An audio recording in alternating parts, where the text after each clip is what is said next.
çok uzak olur yani. Arnavutköy.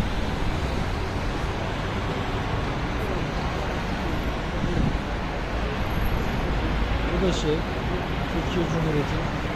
Böyle gözüküyor. Aynen öyle. Yanıltma amaçlı abi o. Evet, olabilir yani. Eskort araçları nasıl? Onun gibidir.